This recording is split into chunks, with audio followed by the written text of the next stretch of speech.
Good morning, Atanuja. Very, very good morning, Shorjoda. I কি see. খবর? Hello. Yes, I can see that the.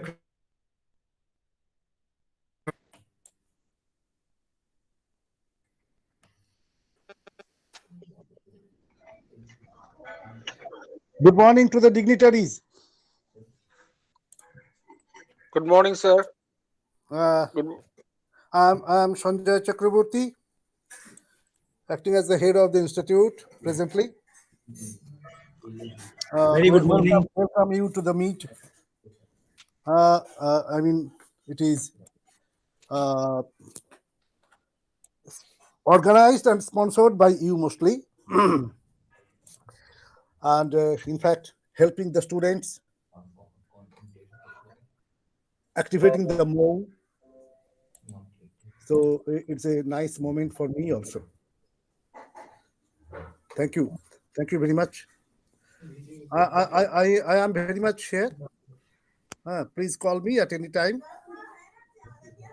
Absolutely, sir.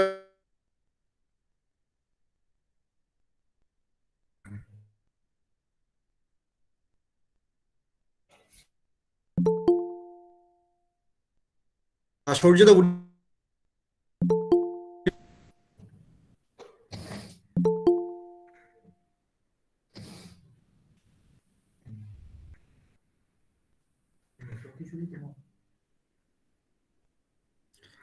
Shorjoda, would you want to say a few words?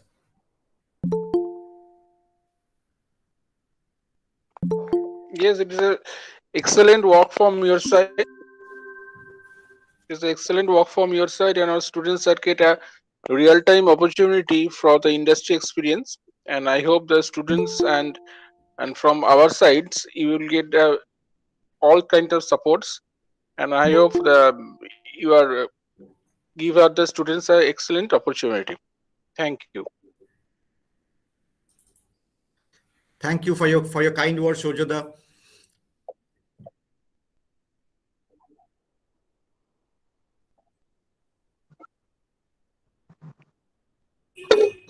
Okay. Am I audible, Debayan? Okay. So, good morning to all of you.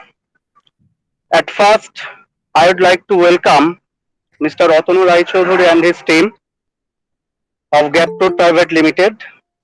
Thank you, Atanu, for being with us and for organizing today's event. Our college has signed a MOU with Gaptour Private Limited on 14th December 2021. As a part of this agreement, we hope that they will provide internship and industrial training for our students. Above all, our students will get good exposure if they keep in touch with them. At this point, I must have to mention that the energy and the dedication of Mr. Otonu and his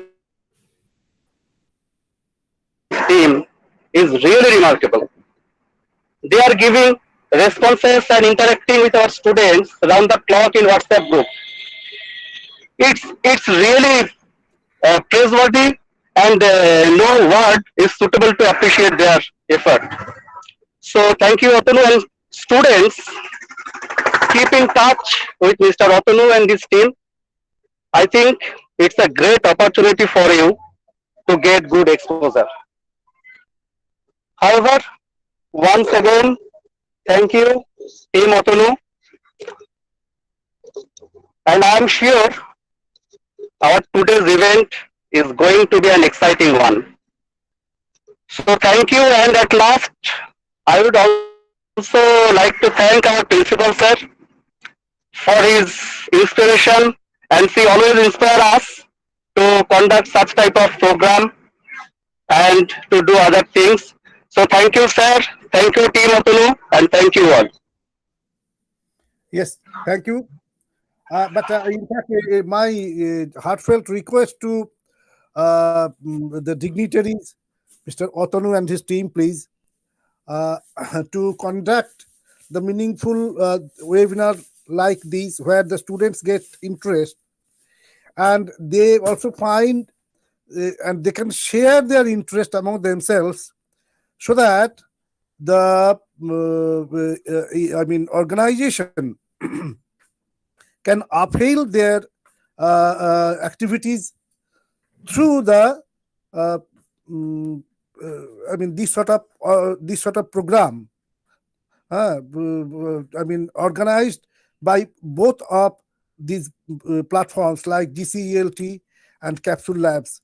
So, at the very beginning, it will be my heartfelt request to the organization, to Capsule Labs, please, to conduct this sort of webinar and to arrange, uh, internships and training also. Whatever you feel, the way you like to give the feedback to our students, it would be very much appreciated by us. We are always at your side to help our students, because we would like to help you to help us. So have a good day. Please, you please continue your program at any time. I am there with you, please.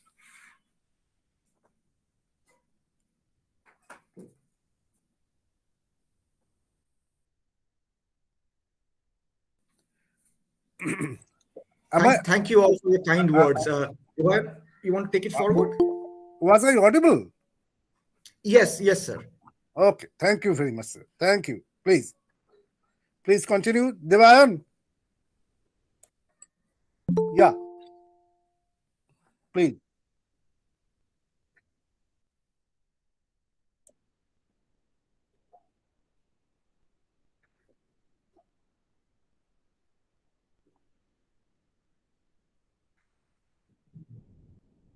Thank you.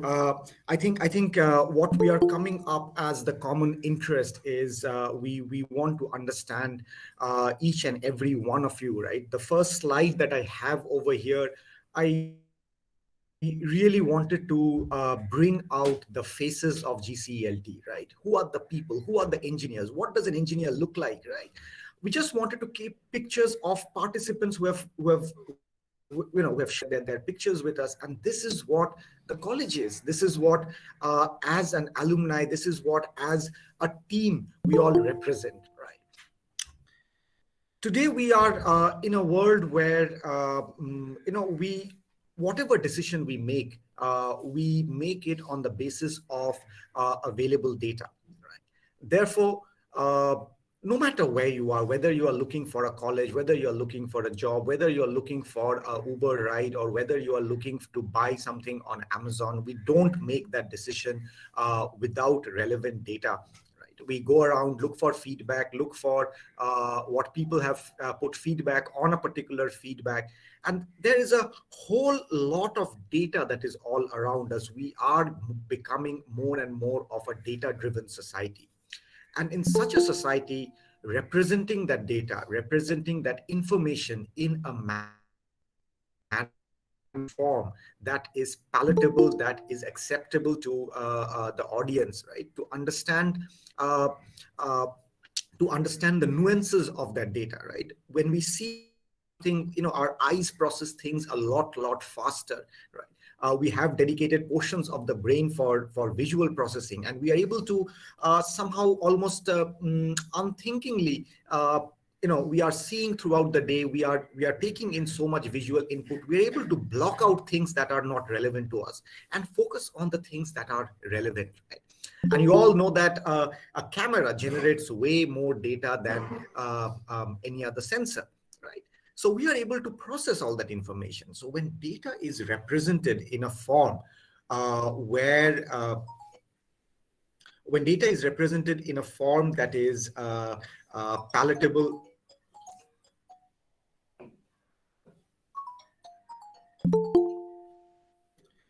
where data is represented in a form where it is easy to see dips, it is easy to see which part or which portion of the data is problematic, it really helps us. So that's the motivation behind creating this data visualization challenge. I must really thank the entire faculty members who have and principal sir who have extended us this platform in order to interact with each and every one of you. And over the course of time, we will get to organize more events, and we'll get to know each and every one of you better. Right.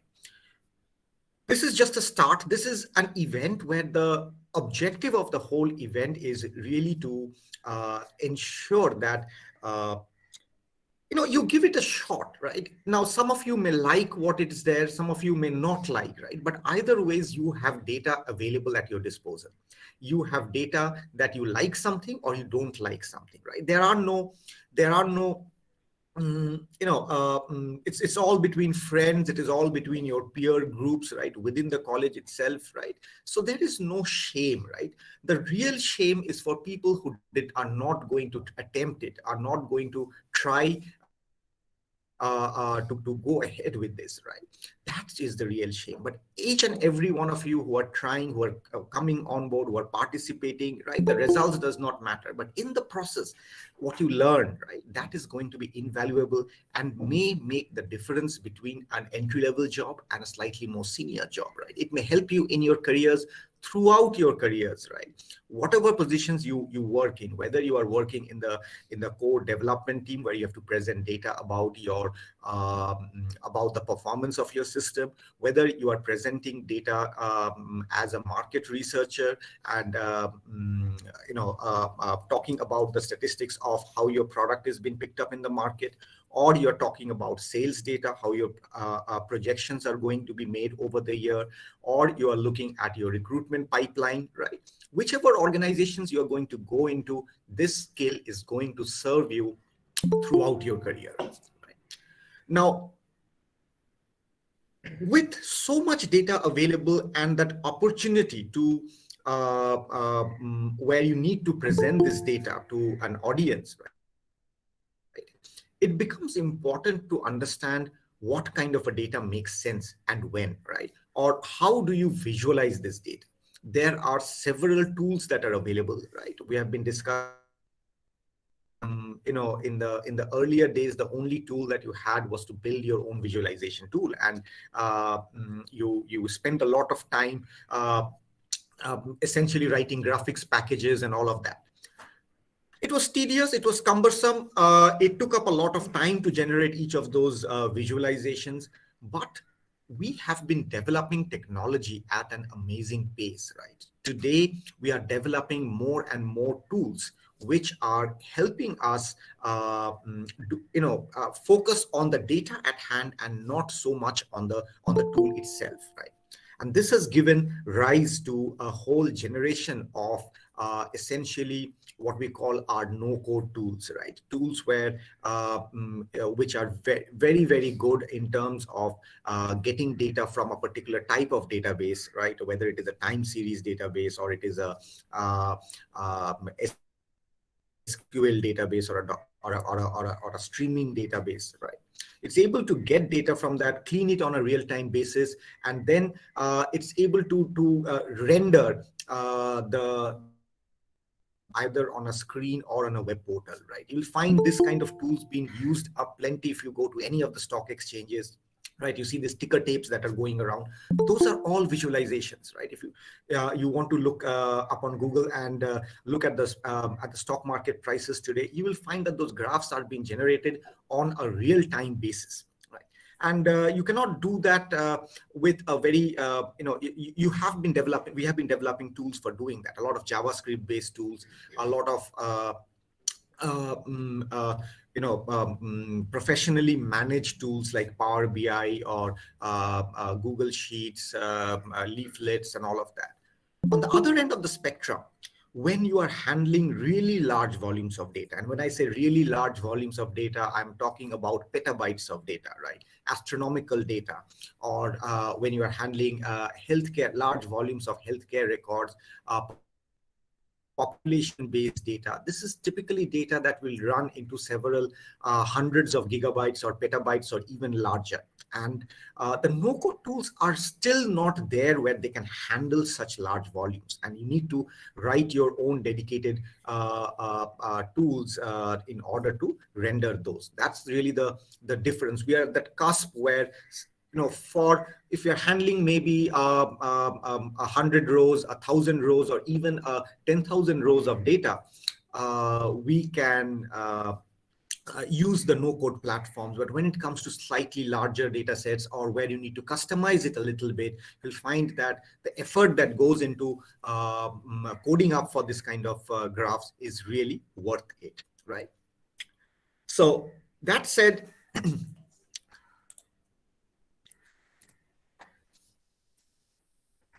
data visualization really covers a whole lot of pieces, right? It covers not only in today's event, we are going to focus on essentially what is called time series data, right? And time series data is where you have a record that is being generated for every interval of time, right? These are typically data that is generated from multiple sensors, right? For example, your stock markets, right? A lot of these are time series data. You'll also find data being represented in other forms. You'll find data being represented as social graphs or networks, right? And there are specialized tools to handle that, right? To understand what kind of clusters are being formed, or which people interact with other kinds of people. So these are called social graphs, right? We'll not get into that today. There are also geographical graphs, right, where the representation is really on by color coding a particular map, or that kind of a representation. You will find that these graphics packages are abound. We are getting into poll season. There's a poll here in Salt Lake in a couple of weeks, and you will find all the news channels are using specialized graphics packages in order to show who's winning where, what percentage of vote, who has in which municipality, in which area, right? So those are graph-based, those are map-based visualization tools, right? Different kinds of tools that has evolved. In today's event, we are going to look at mainly a lot of a lot of line graphs, being able to project the information, large volumes of information onto a line graph, being able to create this kind of a stacked graph, right? Being able to create composite graphs where you have two different parameters being plotted on different axes. We'll have stacked graphs where there are different variables that are being plotted on the same graph, right? So that's really going to be the focus. And while you see each of these challenges, I believe that it's really been exciting that when we gave out the problem state, or not the problem statement, the sample data set, a lot of you took up that initiative, right? Went and tried out how to set up your environment, or tried out doing generating different kinds of graphs out of it. And that was really, really heartening. That really is the spirit of learning. That is really the core of who we are as engineers. We are tinkerers. Let the world beware. Because given any problem, we'll tinker around until we find a solution, until that is what makes us happy, right? So same over here. Today we have an opportunity. We will be releasing a data set, and what we will do is we will have 5 challenges that are based on that, right? Each of those challenges, I'll show you how to go into each of these challenges. So the way today's session is going to go is we are going to essentially release the data set in probably another 10 minutes or, right? You can play around with the data set in the meanwhile, right? We will cover this in the inauguration session. The first challenge is really set up for from 10 a.m. to 11:25. It gives you significant amount of time because you have to get familiarized with the data set. We have changed the data set a little bit. Instead of the records being for 7 days, we have increased that to 14 days of data, right? Uh, the next challenge goes on. There's a 5 minute break in between, and then the next challenge goes up from 11:30 to 12:30. Right. Then we take a break, an hour-long break for those of you who want to take a quick shower, grab some lunch or something. Right. We reconvene at 1:30 to 2:30 when the third challenge is there, and then we have the next challenge from 2:35 to 3:20 with a 5 minute break in between the challenge, right? We start again at 3:30 and we close at 4:15 with the events, right? We'll need a few minutes to kind of evaluate. There's a continuous evaluation going on, but there are 200 people, so we will need some time to complete the evaluations, and then we will come back at 4:30 for the closing ceremony. The link for the closing ceremony will still be the same one as you have used for this event, right? So that's how the event is kind of scheduled, right? Let me take you quickly through the scoring guide, right? How things are scored is, because each round is progressively taking lesser time, right? The difficulty score for each round kind of keeps on increasing, right? Now, for whoever is submitting the fastest, right, there's a timing score of 100, right? And subsequently, the people who are submitting after that, they will get a progressively decreasing timing score. So first one in gets 100, next one in gets 99, next one in gets 98, and so on, right? Remember this, there are more than 100 people, there are close to 200 participants, so we will, quite a few will trail into the zeros, right? But don't be disappointed about that. The timer will expire at the given time, and once the timer expires, no further submission is possible, right? However, if you do make a submission, right, if you feel that you need to update your submission, that is always possible. It is all last submission, the timing of the last submission that counts, right? Having said that, submitting a blank paper fastest does not get you points, because you have to score a minimum of 70% on your, what we call is the submission quality of your response, right? The submission quality is calculated on 5 parameters. As you can see, most of the marks is based on the visualization, on the form of the graph that you are generating. We will be providing you with a reference graph, right? So we are expecting your output to be able to mimic the reference graph. There are 10 points for ensuring that you are covering the entire data set that has been asked to cover, right? If you need to cover 2 weeks, you cover 2 weeks. If you need to cover 1 day, then you cover 1 day, right? So the 10 marks is for aligning with ensuring that your graph covers the entire data set, right? 10 points is for ensuring that your axes are to scale, right? You are not overshooting your axis. Your graph is not hanging at the very bottom of the scale, while the rest of the graph goes empty, right? So you have to ensure that your axes are scaled properly in order to best represent the visualization, right? 10 points are for label accuracy, ensuring that your labels are properly annotated. They have names, they have the units are relevant, right? So it's just the label accuracy. And 10 points goes towards ensuring that you have a legend. It is color coded, right?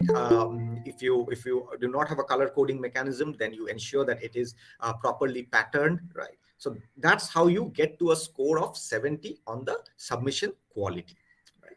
So what happens when you submit?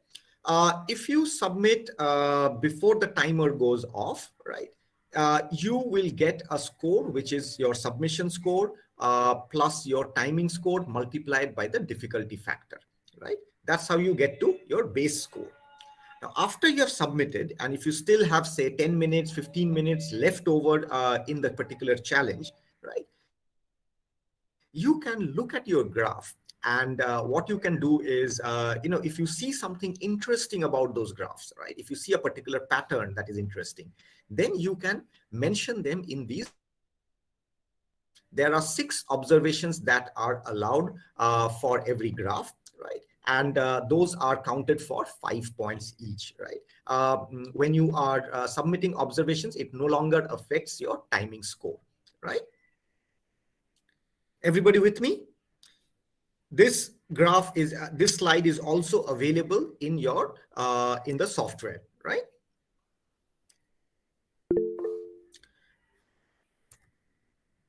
Yes, Rupayan has a question. Good morning, sir. Yes. Sir, one question, sir. This observation will make on the graph that we plot or from the whole data set?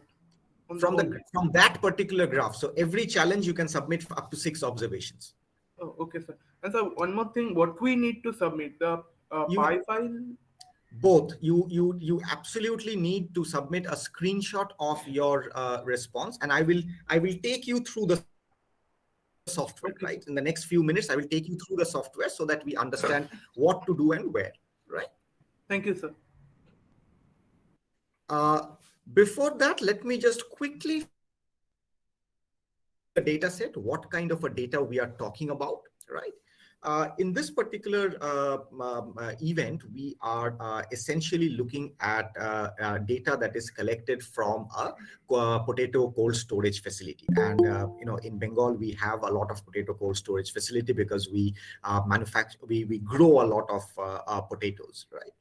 Now, typically, these stations, these storage units are anywhere between 1,000. They can store between 1,000 tons to 2,000 tons of potatoes. And during the harvesting season, people will bring in potatoes, and it will get stored inside, right? So roughly around 40-50% of the facility is stacked with potatoes, and the remaining is kind of air and other equipment to let it breathe, right?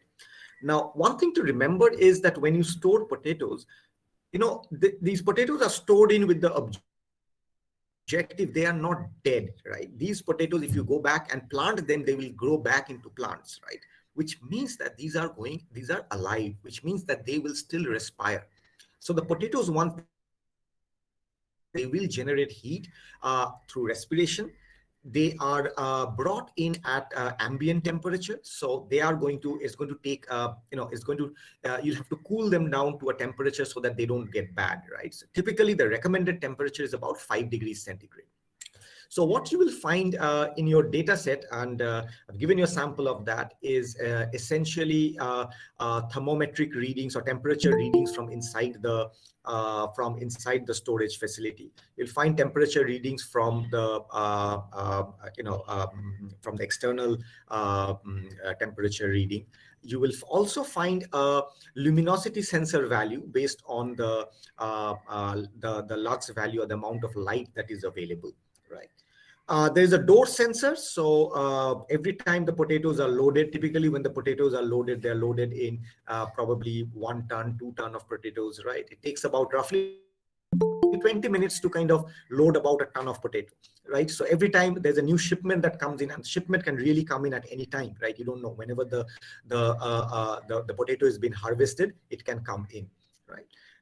So the doors are going to be open. The workers are going to take the potatoes, take them inside. The workers are going to be respiring inside, right? So there's a lot of heat that is going to come in through the walls, through the roofs, through the floors, right? You're going to have heat being generated from the lighting equipment inside, from the evaporators and all of those equipment inside, right?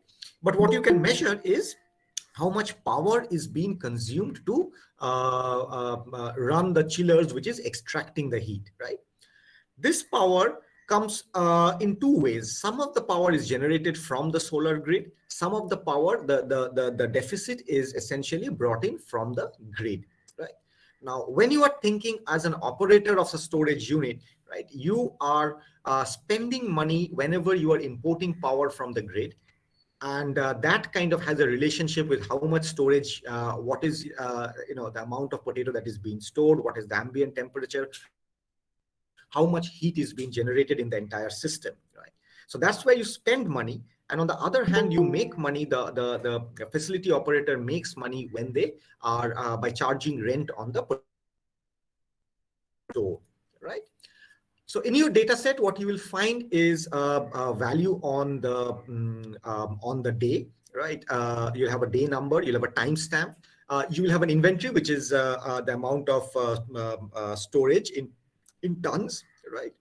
Uh, you have the ambient temperature, the outside temperature in Celsius. You have the storage temperature again in Celsius. This is the target temperature, and you'll get the actual value of the thermometer here. You will get to know whether the chiller is in an on state or an off state, right? You will get to know, in between two on states, in between two measurements of its state, what was the ratio between its on and off slice, right? Which is called its duty cycle. You will get to know the power meter reading, so you know exactly how much power is being consumed. You will get to know the lux meter, the light meter reading. You'll know, you have a meter for measuring how much power is being generated by the solar panel, so you have the generated power. You have a door sensor, which again tells you whether the door is in on or an off state. You have the door duty cycle, right? Where you again see the ratio between the open and closed states. And you have the heat that is generated in kilojoules per unit time of that is generated from potato respiration, through the doors, from workers, from equipment, from walls, roofs, and floors, and from cooling the potato itself, right? So that's your data set. Now let me bring you to how you're going to go ahead with this application. So instead of showing this page, let me actually try to show this to you real time. Is my screen visible?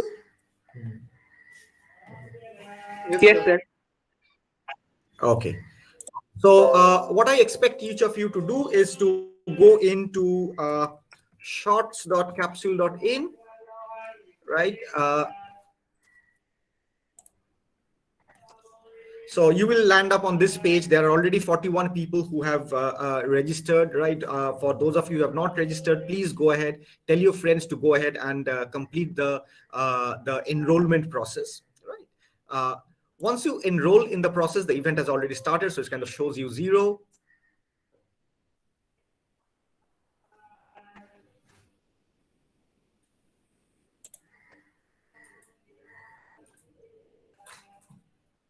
Sir, Yes. sir, actually I mistakenly put one extra zero in the university roll number. You want us to edit it? We can just let us know Yes. in the WhatsApp Yes. chat. That's why the WhatsApp chat is there, right? Yes. Will I I write can the edit name it. and the roll number? I'm Just writing the let me know name and what the it is roll you number. want. Okay, Oh, sir. but remember, if your username is taken to be your university roll number, Yes. right? So what will happen is you will still have to kind of log in with that ID for the time being. Okay, sir. But the primary details will change. Primary details won't change, but whatever ID you have used to, why am I not logging in? Then the university roll number field, I have The university roll number is used as your login as well. yes. Right. University roll So number. go ahead. Yeah. Go ahead with whatever error you have made. Go ahead with that for the time being. Okay, sir. Okay. I seem to have an issue over here. Let me refresh that. Sir, Yes. sir, I have registered in it, and by clicking on the login, I am in the option of submit and TL. So by submit and TL, what is it So like? normally when we do this as a team event, we have a team leader. So in this, since there's only a one-person team, it is individual details. So if there's anything to update, you can update over there. Okay, that means I have successfully registered, right? If I am the login. Yes. Okay. Yes. So I'm going to go in with a dummy user.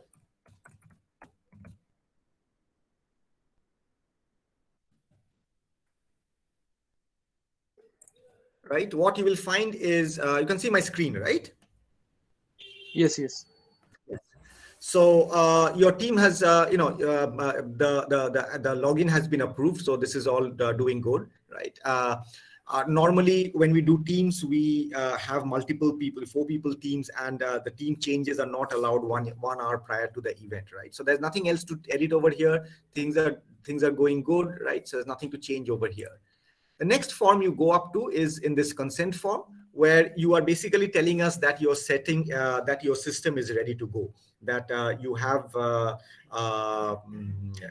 your environment is kind of set up, or if you have any issues, we'll see a red flag from our side, and our team can probably help you. But in this event, we are doing just Python and Excel, so I don't foresee any issues with respect to that. The scoring guide that I had shown, the scoring guide is also available for download over here, right? The next thing that you will go into is your data set.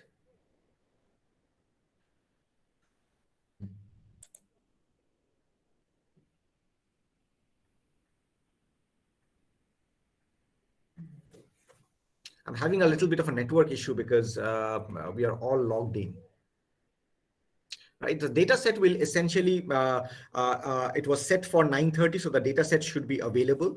There will be 2 data sets. One is a CSV format, proper CSV format with a header and all values separated by commas, and then there is a text file as well, right, which has name value pairs. Both are available. We will also be sharing the CSV file over WhatsApp as well, right? So those of you who are unable to access over this, right, you have, because the timer has now expired, you will be able to get the data from either,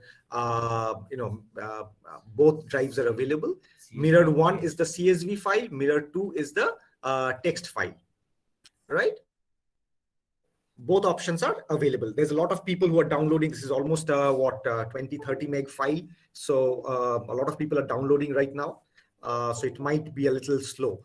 We will share the CSV over WhatsApp as well, right?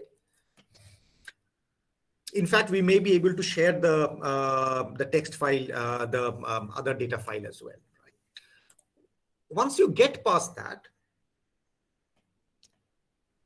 I think there's a lot of download going on from the system, which is why we are having this orientation session. So while we are going through this, things will kind of pick up.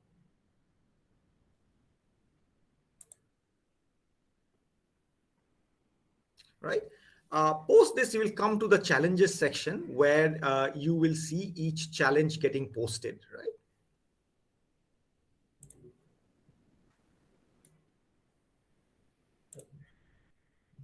Right, so there are 5 challenges that are set up. The next challenge starts in 19 minutes at 10 o'clock, right? Currently, there are no rounds that are running, right? Once this timer expires, you will see your challenge come up in this space, right? What this will look like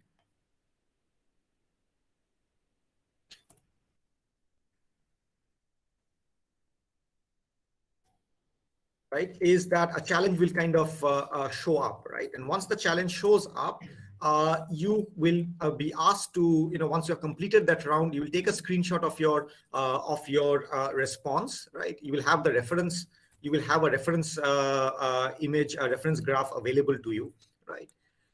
Once you submit, you put up your answer as a JPEG or a JPG file. You submit your screenshot, plus you have the .py file that you are uploading over here, your answer script, right? Both of them are essential. For those of you who are running on Excel, what we want is the formula that you have used for every column, right? We want your column name and the formula that you have used for your column, right? So if A1 is a particular form, A1 is timestamp, date, B1 is timestamp, and then C1 is some manipulation of A1 and B1. We want you to write that in a text file and submit that, right? So you will see your current submission time, right? And then what you have is you can start adding observations, right? Because your time score is already kind of locked in, right? Once your time score is locked in, this is what goes towards your timing score, but you can continue to add observations about it, right? Up to 6 observations until the timer runs out. Once you have completed a challenge, you will be able to see your previous responses under submissions, right? Whichever round, whatever your observations have been, or whatever your submissions have been, right? In your results page, what you will find is you will find your score, right? Which round, what is your current, what were the scores that you got, and your ranking points based on the scoring metric that we shared earlier, right? So you'll get a total point for your round, and along with that, you will get to see the top performers, as well as you will find the leaderboard that is available. Right. Let me see if I can show that to you. Sir, Right now we don't have. Yeah. Sir, if I Go am ahead. using Python, then I have to I will take the screenshot of that answer and submit it as JPG file. I don't need to submit Yes. as You text need to file, submit right? both. You need to submit. If you're using Python, then you submit two things. You will submit, one is the assignment, which is the screenshot of the assignment, and the second thing you submit is the .py file. Okay. Sir, and how will you submit the observations? The observations, let me show you again. So once you have uploaded the files, right, your time score is kind of locked in, and right below that you will find submissions for this round. So you can add on observations, how many other observations you want to add, and you can submit those observations. Right, this will be in your challenge, the current challenge page that you're seeing, you will find them there. Okay, sir. Okay. I wanted to show you the results page, but since we do not have a not show you a results page. But here what you will find is you will find your scoring guide again. You'll find your individual score, as well as you will get to see the team score, whatever is happening, right? Who are the ones who are winning. You'll see a ranked order of that, and you will start seeing the the scores that they got in each round, right? And you can log out at any point, you can log back in. So that's about it. I think your data set is available. Since there are no submissions, we don't have a submissions page yet, right? The event is still not up.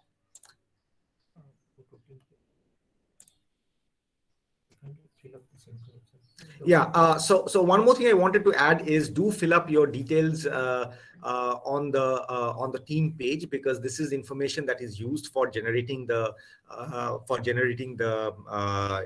your certificates of participation, right?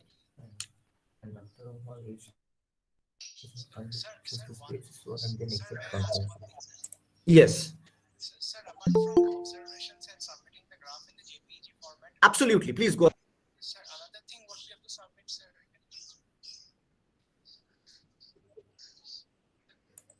Another thing was the .py file.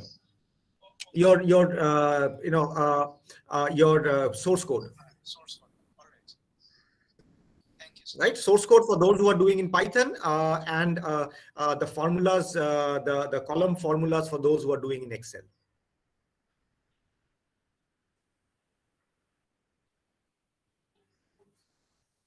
Right? Are there any questions? If there are questions, the support group is there. Sir. Yes. So one question from the data set. So Yes. what does that light meter reading shows? What does the light meter reading is a lux meter? For those of you who watch cricket, you will find people go out in the middle of the stump and measure the light levels. Typically, the sunnier it is, the higher the light level readings. It usually lux calculations are they are logarithmic calculations. So a bright sunny day is typically going to be about 100,000 lumens, right? And the more light you have, the better your chances for capturing that and converting that into energy by the solar panels. Okay, sir. Right, so it's a lux meter. Okay, sir. So It will typically be very low in the night. It will grow exponentially throughout the day. And typically it's a measure of whether it's a cloudy day or not, right? sir, is it measuring the light inside the room or outside the room? Outside. The light meter is outside. It's ambient light. Okay, sir. Thank you. Okay, this is light that can be effectively used by the solar panels. Okay, sir. Okay, so we feedback form. Okay, so one more thing is before you exit, and we will send a feedback form, right? And the feedback form kind of becomes mandatory to kind of issue the certificate of participation, right? We will share that towards the end of the event then, right? So if there are no further questions, sir, today's file should be GCLT dataset, right? I'm sorry, Shorip, I did not get that question. GCLT dataset. You have to visualize the data, right? Yes, that is the data set. Okay. Spend some time, get cozy with that. Many of you have given you some amount of, we've already shared a similar-ish data set earlier, right? It's 2 weeks of data taken at a 30-second resolution. So you will have a fair amount of almost, I think, 25,000 rows of data that will be available to you. Familiarize yourself with the data, set up the environment, right? And guys, best of luck. Thank you, sir.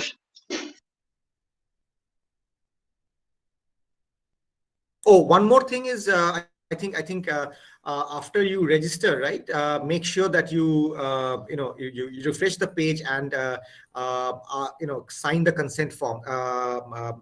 Otherwise, it throws up an error on our side, right? So just make sure that you have the consent form good to go. Right? Make sure that this page is set up.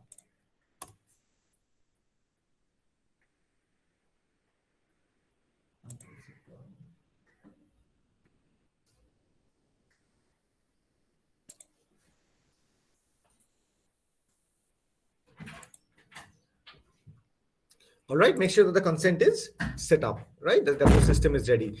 You have to submit the consent because otherwise it throws up an error on our side and we are unable to grade it further, right?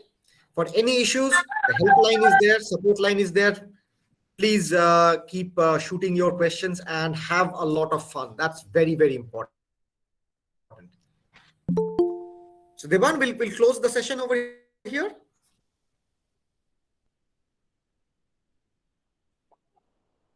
And we will reconvene at 4:30. We'll reconvene at 4:30 on the same platform to take stock of the final results.